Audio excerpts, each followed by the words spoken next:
Volodymyr Zelenskyy has arrived in Damascus, the capital of Syria. The Ukrainian delegation also includes the head of the National Security and Defense Council, Rustem Umerov, Foreign Minister Andriy Sybiha, and Deputy Head of the President's Office, Pavlo Palisa. The President of Ukraine announced diplomatic meetings for the sake of real security and economic cooperation. Zelenskyy has already met with the President of Syria, Ahmed al-Shara. The leaders discussed Russia's war against Ukraine and food supplies. The Syrian side is interested in the Ukrainian experience in ensuring security. We discussed the situation in the region and the prospects for its change for the better. We also considered the circumstances of Russia's war against Ukraine. I am grateful for the support. There is a great interest in the exchange of experience, military and in the field of security. We also touched upon the role of Ukraine as a reliable food supplier and discussed common opportunities for strengthening food security in the region. We perfectly understand what energy and infrastructure challenges Syria is facing now. Volodymyr Zelenskyy, President of Ukraine, on Telegram. Joining the Freedom Broadcast is Bohdan Popov, an expert from the United Ukraine Analytical Center. Bohdan, we welcome you. Good evening and glory to Ukraine. Glory to the heroes. Hello. Bohdan, we all remember Volodymyr Zelenskyy's visit to the Persian Gulf countries, and there, the goals and the direction, the theme of the talks and negotiations were more or less clear. What do you attribute Volodymyr Zelenskyy's visit to Syria to? How are things going there? This is a continuation of the development of the global Ukraine concept, which is now being demonstratively created in principle by our military political leadership. The fact that Ukraine is a potential senior partner for the whole world in terms of ensuring security. We can provide experience, we can provide technology, we can do joint production of weapons and so on. There are many vectors for the development of cooperation in the fields of security and defense where Ukraine has succeeded and what it can share with its old and new allies. Moreover, we understand that Ukraine can also receive very interesting passes from many in exchange for the fact that we teach them to protect themselves. For example, the Middle Eastern countries, we understand that this is, after all, about money and about pushing the Russian Federation out of there. Syria is, in principle, a continuation of this story because Syria also directly plays a very large role in this region. Syria plays a major role in ensuring global energy security due to the fact that Syria is the only country because of which during the Bashar al-Assad regime, it was not possible to lay oil and gas pipelines that would help the Persian Gulf countries bypass the Strait of Hormuz and export directly closer to Turkey and the Mediterranean Sea, respectively. Now, after the fall of the Assad regime, the new government is more loyal to Turkey, and at this point, these projects are becoming feasible. So, in fact, in the Middle East, the map is being redrawn, and not for the first time in the last few years. And Ukraine is naturally interested in taking part in this because we're expanding our global reach and we're also strengthening our position in the region as a counterweight to Russia, which is also very active there. Yes, well, even looking at the footage that just accompanied your commentary, it gives the impression that the visit to Syria is a logical continuation of the meetings held in Turkey this week in Istanbul. Well, that's an absolute fact because you have to understand that Syria, basically, its current government was established by Turkey and specifically by Erdogan. Al-Shara has always been sponsored. Well, obviously, it's all behind the scenes. Erdogan won't openly declare that. He's quite hesitant, let's say, to show the whole world his geopolitical capabilities. But Putin was effectively kicked out of Syria by Erdogan.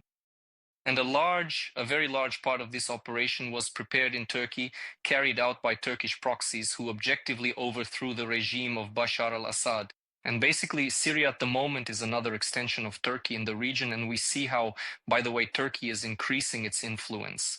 It will continue to do so because it is, in fact, the strongest at the moment after the Ukrainian army on the European continent. But that's only because Turkey is not at war, because Turkey is investing very heavily now in military infrastructure, in military technology, and in general is developing quite seriously because Erdogan is building, well, let's be honest, he's certainly not building the Ottoman Empire at the moment, but he's building something very similar, but secular.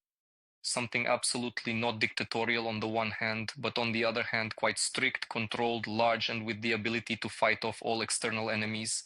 Because Erdogan understands that On the one hand, there is a huge influence of the Russian Federation on the continent. On the other hand, the USA and the Turks want to build their own agency. For agency in the 21st century, as everyone has finally realized, you need to invest primarily in military technology, because militarily strong players will be able to spread their influence to those who didn't keep up with the trend. And given that now, as we see, conflicts are breaking out all over the world map, and Ukraine clearly demonstrates the effectiveness of the position of a country that has very strong combat experience, we have gained many new allies in the Persian Gulf region. Now we are strengthening military technical cooperation with Turkey, which is also interested in growing. Syria is also involved here. Turkey is acting in principle according to the same strategy. It wants to become one of the main security exporters in the region, and thanks to this, it's gaining control over more and more regional players. Bohdan, well, as Mikhailo Podolyak said, the attitude of the Middle Eastern countries, the Persian Gulf region, has evolved from neutral to frankly negative towards Russia after this whole war. That is, after all the hostilities, not after, but basically during all these hostilities.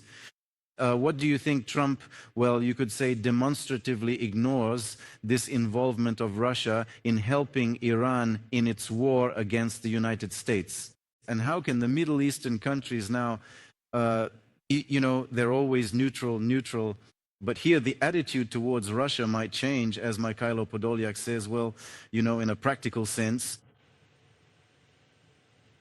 I would choose a different epithet for Russia here, and the attitude of Middle Eastern countries towards it. It's not neutral at all. It's pragmatic. They've always made a ton of money off the Russians because first they helped them hide all this corrupt, stolen money from the Russian Federation. We understand that Dubai itself is one of the main international financial centers where all the investments go. Why? Because the taxation there is very favorable. And in general, it's the largest logistics hub in the world at the moment. That's why everything goes there. And well, a lot of things also went there from Russia and its satellite countries. They were hiding specific money there. After that, Middle Eastern countries largely helped the Russian Federation bypass sanctions. I'll remind you that trade in Russian oil, or rather the purchase of Russian oil, often happened in the Arab dirham, well, the currency of the United Arab Emirates and so on. So basically, wherever there's money to be made, Middle Eastern countries were there, making money on China, on India, on Russia, on anyone. So this doesn't exactly paint them as supporters of one side or the other. But wherever there was a chance to make some money, they were involved. Now, specifically when the Russian Federation has become a threat to them. Oh, and by the way, the Russian Federation was also one of the biggest sources of tourism basically in these states because for some reason they liked it there. But that's not the point. Those are minor issues now. Now, when the Russian Federation is openly their enemy because it's helping Iran strike targets on their territory, and in general, it will likely get more involved in the war in the Middle East soon. They have naturally reconsidered their policy of relations with the Russian Federation, and all these screws are already being tightened. Clearly, things won't be as they were before, at least for a very long time. It's important for Ukraine to jump into this window of opportunity and expand this period as much as possible and use it for itself as effectively as possible. Because if we are in the region, we will be able to push the Russian Federation out of there. We have the capabilities for this and the leverage to gain a foothold in these Middle Eastern countries so that it's as difficult as possible for Putin to get in there. Naturally, both President Zelensky and in principle the entire Ukrainian nation are very actively engaged in pushing the RF out of the region and helping our new friends defend themselves against the Iranian regime and its interactions.